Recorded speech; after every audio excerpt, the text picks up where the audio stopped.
To immigrants like me, Canada is supposedly this promised land. You get the opportunity to own your own home on your own piece of land. The environment is great, the air is clean, and the healthcare is phenomenal because it's free. But recently, if you've been in Canada, you probably would have noticed rising housing costs and cost of living. You probably would have noticed social and political divide. You probably would have noticed increased crime and discrimination against minorities. And so today I want to talk about 3 reasons why I left Canada and I don't regret it. And I left Canada 8 years ago. Almost every year I go back, and almost every year I evaluate and I'm like, do I want to come back to this country? And every single year the answer has been no. The fact of the matter is I'd rather live in China than in Canada. So here's the first reason why, and these are personal reasons. I remember growing up thinking about what it means to be a Canadian. I've since stopped thinking about that because anything I think of just ends with Canadian bacon, hockey, and maple syrup. People would tell me when I was in primary school that Canada is this tapestry, is this mosaic that has a bunch of different people from different cultures that come together to make one picture.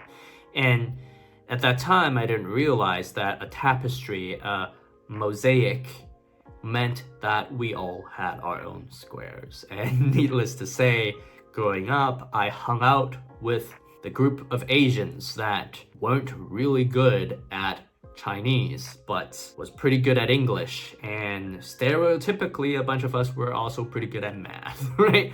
And the Indians hung out with the Indians, the Vietnamese hung out with the Vietnamese people, and the white people hung out with the white people. You get what I mean, right? Now this is not an absolute rule. Sure, some Canadian-born Chinese people I saw hung out with white friends.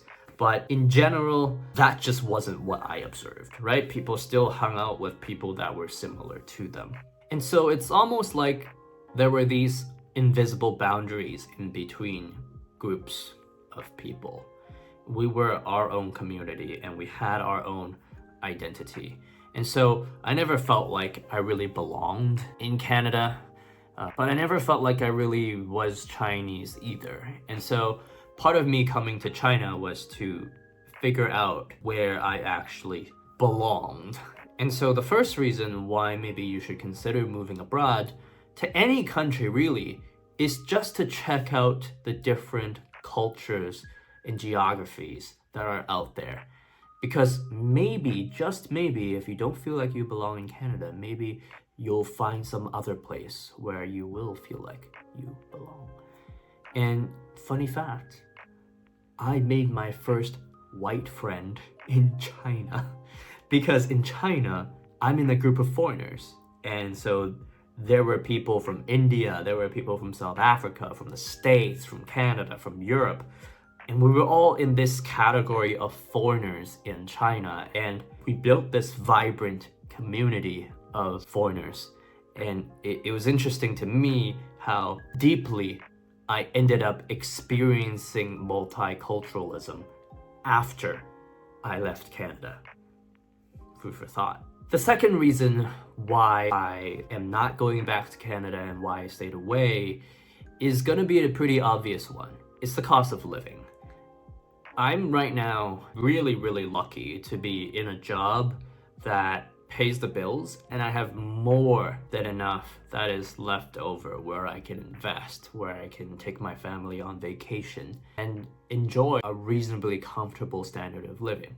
The biggest perk is my employer pays for my housing. And so if you are at any kind of job that allows you the geographical mobility of going abroad, oftentimes employers will cover not just your accommodation, which is a big chunk, would have been a big chunk of my income in Canada, but they will also cover your flight tickets every single year because they realize that Canada is your home.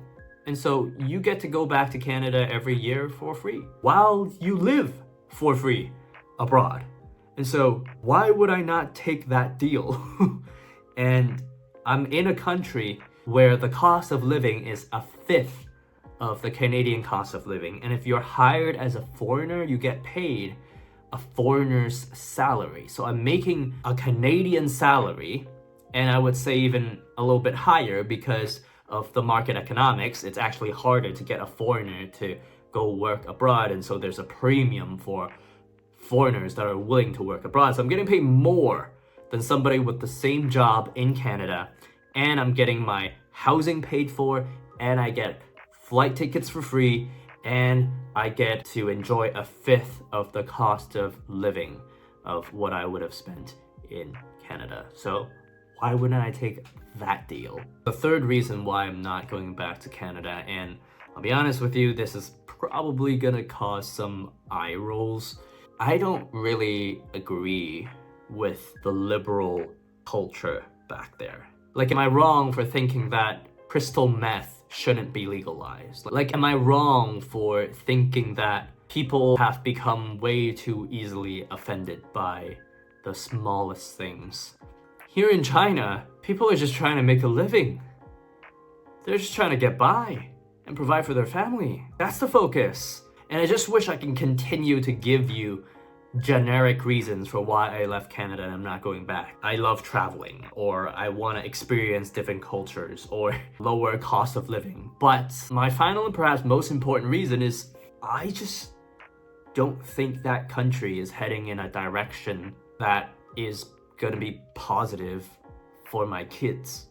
And in my mind, the only value that Canada has to me right now is perhaps its assets are more investable than China's. Like, if I were to buy property, I'd want to buy it in Canada rather than China. I don't know. Tell me what you think. Are you considering moving abroad? Is Canada, if you've lived in Canada, is Canada what I describe it as, or do you have a differing opinion?